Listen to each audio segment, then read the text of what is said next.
Alright, my friends, welcome back to Frogboy X1 Gaming. I'm Andrew, and today I want to talk to you guys seriously about Ubisoft, the downfall of Ubisoft, and where I think things actually started to take a turn for the worst. Now, I'm generally a pretty big Ubisoft fan. Like I like to play their games. I play their games a lot. Well, at least I used to. And over the years, I do I do believe that there is a genuine problem over at Ubisoft, and I'm gonna go through a bunch of my games, and I'm gonna show you guys just how big of a problem this has become, and what I think is really going on. So let me go ahead and make this here a little bit smaller so that we can take a look. Right now, we're gonna go through all these stores that I have on the PC, and I'm going to kind of show you guys some stuff. This here, let me go to the Ubisoft one first. Let me go to my library. This right here, Assassin's Creed Valhalla. This game came out around the time that Xbox Series X, PlayStation 5 came out. This here was like one of those games that started this generation for me, and as you can see up here, I've got 145 hours and 52 minutes of time invested in Assassin's Creed Valhalla. If you and this here was pretty much par for the course for my average Ubisoft playtime. I wish that it would show you guys my time on Assassin's Creed Odyssey from like the Xbox version, but they don't have that in there. But just on the PC, since I bought it, I've put like 8 hours into it. This is by far my favorite Assassin's Creed game ever made. Assassin's Creed Odyssey is incredible. I have actually, I can probably find the time played just on the Xbox app. That's where I played most of this one. Was on the Xbox app. So if I get in here and I go to achievements and find the Assassin's Creed, just give me a second. This video might be a little bit longer, but we are definitely going to just in Assassin's Creed Origins, 4 days 13 hours in Origins, and that's after beating it on PlayStation 4 as well. So I beat that first on PlayStation 4 Pro, then I bought it again on Xbox One X, and so that's just my Xbox time. 4 days 13 hours.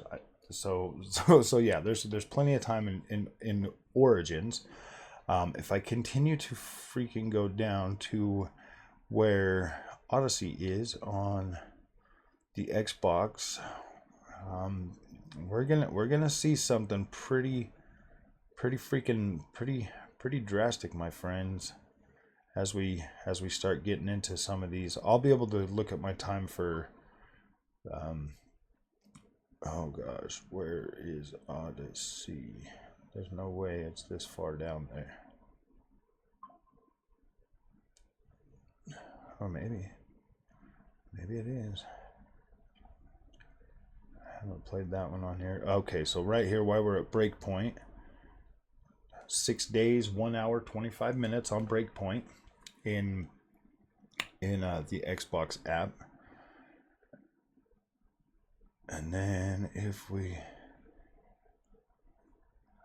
let's see this one, Red Dead. So I only got 2 days 7 hours on Red Dead Redemption 2 on the Xbox when I beat that. So keep some of these numbers in mind so that you guys can let's see, the Crew 2, how many hours? So I got 2 days 4 hours in the Crew 2.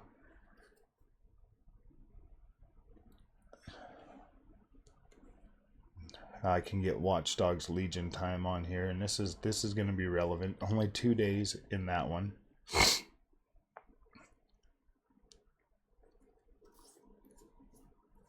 Oh, I really hope I haven't passed it up. If I look at Ghost Recon Wildlands, 4 days 20 hours in Ghost Recon Wildlands. And Steep, got 2 days and 13 hours in Steep.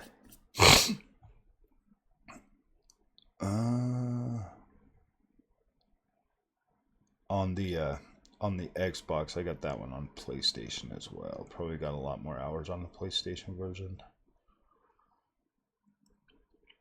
Oh, really, where the freak is this? I wish I would just let you look up individual games, but it doesn't seem to do that.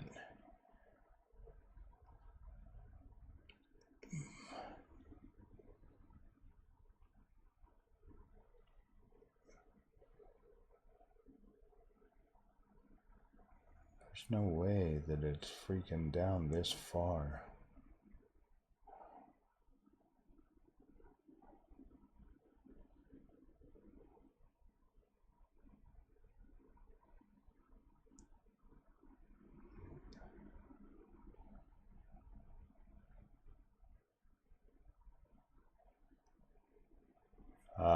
Far Cry New Dawn, got 12 hours and 7 minutes in that one. That's the only one that me and my friend beat of the Far Cry. We actually sat through that whole game and played through that.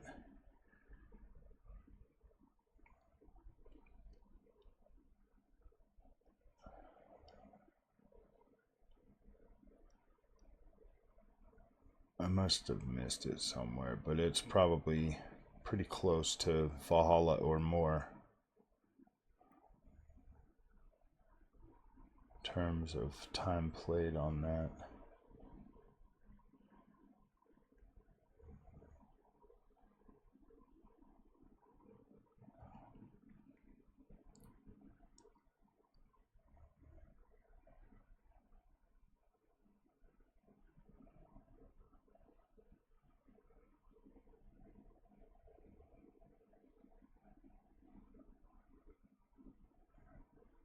Yeah, I must have passed it up a long time ago.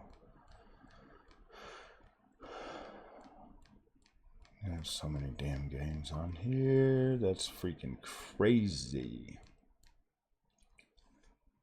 Okay, let's see. Is it just right here in the top somewhere? And it just passed it up.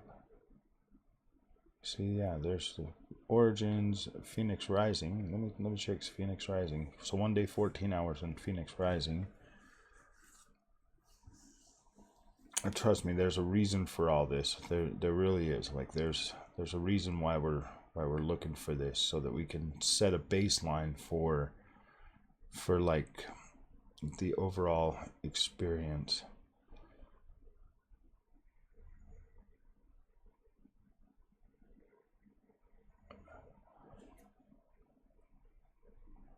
Oh, there it is, right there. Boom. 7 days, 15 hours, 59 minutes. So 7 days on AC Odyssey. And then if I go to Riders Republic, we're 1 day, 4 hours on that one. 7 days for Odyssey, 6 days for Valhalla, and then there was Ghost Recon, 6 days, and Assassin's Creed Origins, 4 days, just on the Xbox version. So those right there. Now, if we go into, we're still on the Ubisoft page. If we go in here to the library and we look at some of these newer games, we've got Star Wars Outlaws. Game page, we're 19 hours, 16 minutes on Star Wars Outlaws. We are 13 hours, 23 minutes in the Crew Motorfest. Riders Republic, some of these ones here were 32 hours, so that was about the same, because I think it tracks the Xbox and the like all versions or whatever. It should track all of them from all three platforms. I mean, and obviously like Assassin's Creed Valhalla. So if we go down to some of the newer Ubisoft games, Assassin's Creed Mirage, 21 hours. Skull and Bones, 13 hours. Watch Dogs Legion. That doesn't say anything on there. So Watch Dogs Legion. I put like 2 days into this game. Wonder if it'll tell me Far Cry 6. No, it just says the last time I played it was on December 23rd. So it's not tracking my stats across that one. Maybe if I can find it on the Xbox app. I definitely put more time into that one, but I played that on PlayStation 5 and the Xbox and PC, obviously. So now if we go and we look at some stuff, you know, obviously like these newer games right here, like Assassin's Creed Mirage, Skull and Bones, Avatar. Let's see what we got in Avatar. We got 13 hours in Avatar. Oh. Man, now if we go over to just Xbox app, okay, and then we look at Starfield, I got 66.4 hours in Starfield, and this came out over a year ago. Like, this came out a year ago, around the same time Assassin's Creed Mirage did. Obviously, Starfield's a bigger game, but that generally doesn't matter. I usually spend a lot of time in my Ubisoft games, whereas now we've got more time in Starfield. If we look at something like Microsoft Flight Simulator, I have 60 hours just in Microsoft Flight Simulator. That is crazy. Forza Motorsport, this game came out and I've got 95 hours in Forza Motorsport. So if we come over here to Steam and we look at something like Horizon Forbidden West, I've already got 37.4 hours, and that came out in March, and I haven't even finished the Burning Shores DLC on the PC version. If I go down and we look at something like, say, since, let's see, where is it?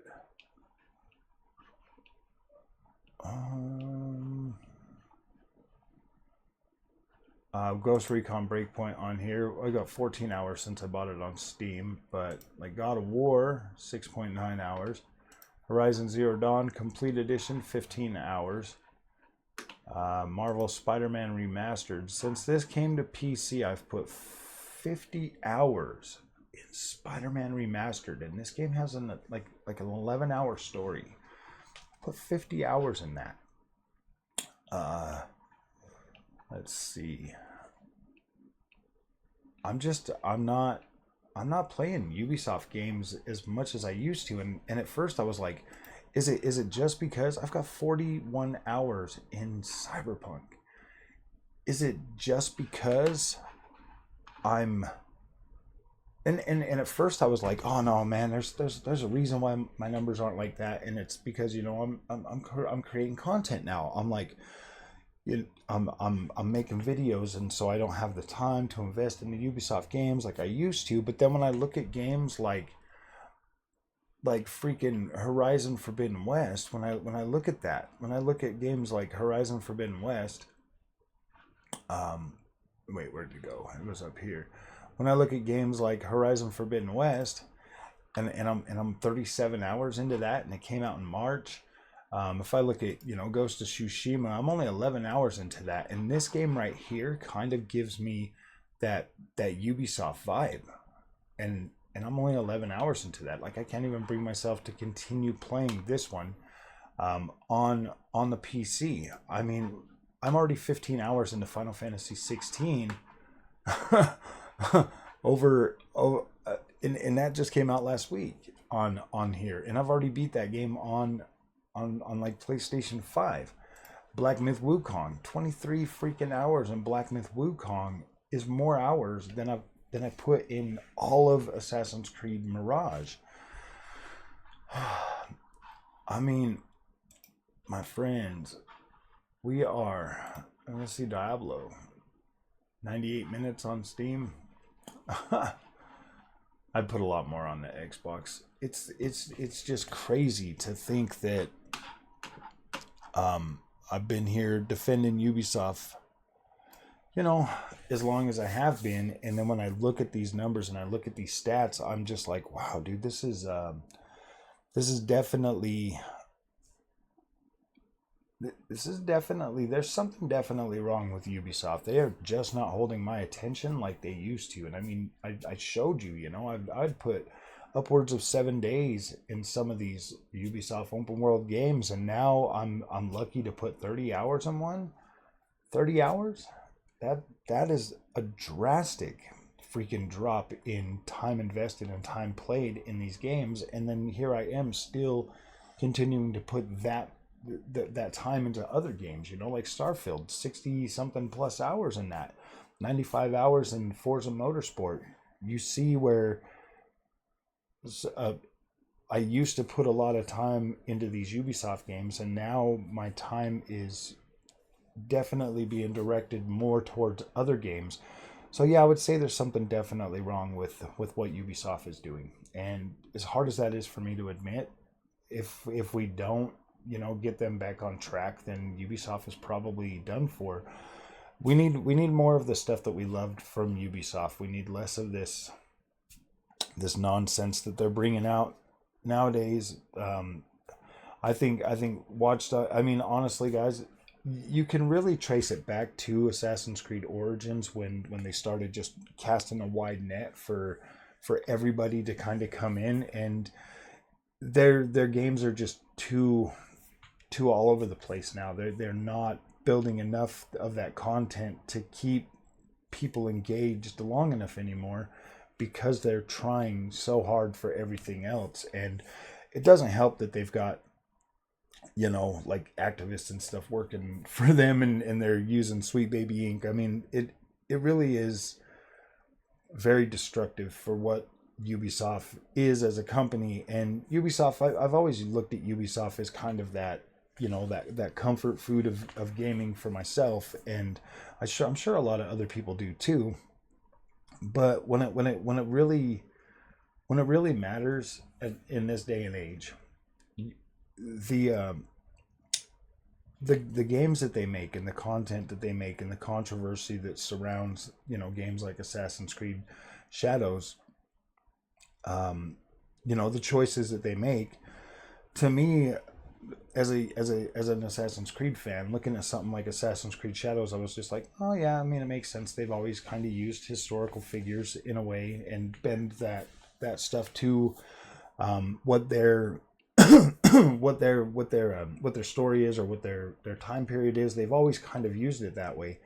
And yeah, dude, I mean, it kind of does suck. Like, every other game has had people native to that area as like the protagonist, or just in some way, it's like always felt like kind of there. And this is probably one of the first times where it really just feels probably a little bit out of place. And I mean, like, I don't have a problem with Yasuke at all. Like, I really don't, as like a protagonist or a character in an Assassin's Creed game. Like, that's kind of par for the course. But I get it. Like, this is the first time Assassin's Creed went to Japan, and we don't even get a male protagonist for the assassin in this game. Like, in this game, I kind of feel like maybe they should have used Yasuke as not a freaking, as more of like a Templar instead of a, you know, or a hidden one or whatever, instead of him being an assassin. I don't know. Like, I am starting to see where things are a little bit messed up. Like, I 100% get that now, and it does make sense. So a lot of the negativity surrounding Ubisoft right now, it's not that it isn't. I mean, obviously it is called for. I mean, even myself, somebody that plays Ubisoft games and invests a lot of time and a lot of money and a lot of effort into them, even my player time is going significantly down. It's completely flatlined, bottoming out on a lot of these games. And you know, when I look at that and I see that, and then, you know, I see the, you know, I get like people actually having like real constructive criticism like I am right now. But then you've got the rage baiters out there that just kind of drown out the toxic positivity from the Ubisoft staff and everything. It's like nothing's getting heard because nobody's actually doing constructive criticism toward Ubisoft. Ubisoft needs to go back to the drawing board. They need to go back. They need to start bringing back some of the franchises and some of the games that built Ubisoft in the first place. Splinter Cell, Ghost Recon, Assassin's Creed. These games that actually matter, they need to go back and get rid of all of the nonsense, all of the people in Ubisoft that are making, the company uncomfortable or feel like they have to walk on eggshells and stuff. You need to get rid of those people immediately. They're cancer to the gaming industry. Nobody cares about their little nonsense. I mean, if managers are there at Ubisoft taking advantage of people, yeah, get rid of them too. It doesn't need to be a hostile work environment. That's the one thing, especially in a creative sense. You don't want a hostile work environment, but getting rid of one and keeping the other, get rid of both of them. Get rid of the freaking activists. Get rid of the bad management, and start building games where people can actually collaborate, talk to each other, and like make cool video games. I don't know. Or set up teams like, hey guys, these are the toxic teams, these are the non-toxic teams. If you want to be part of the toxic team and make great games, go over here. If you've got thick skin, this team is for you. If you're a softie, then you're probably going to want to be on the dance free or the dance games or something. Maybe they should do that. Maybe all developers should do that. Maybe they should be like, all right, guys, this is the team that they're gonna be, toxic. They're gonna be freaking, like male driven and masculine and whatever. You know what I mean? Like maybe they need to create these teams. And if people can't get in that and work in there, if they're too soft, then maybe they shouldn't be there. Maybe they shouldn't be there. Maybe they should be working on freaking some other type of video game. So, and that's the way I see it. People, there's a demand for that toxic masculinity in video games, just as there's a demand for that Stellar Blade type content. People want to play that stuff, and if the developers that we know and love aren't going to make it, another developer is going to come along and make it. So either PlayStation, Ubisoft, Xbox, all of them get behind that and start creating teams that want to make that kind of stuff and don't have a problem making that kind of stuff, or they fall by the wayside, and Xbox and PlayStation and all these other big companies become the next Ubisoft on a downward spiral to nothing. And yeah, PlayStation is definitely right behind Ubisoft right now, at least in my eyes, in terms of like some of their stuff that they're making. So is Xbox. Like they're getting close. You know what I mean? Like I don't think I've cracked over 100 hours on any of these games since Assassin's Creed Valhalla. So, all right, guys, if you like this content, don't forget to like and subscribe. I'll see you in the next one.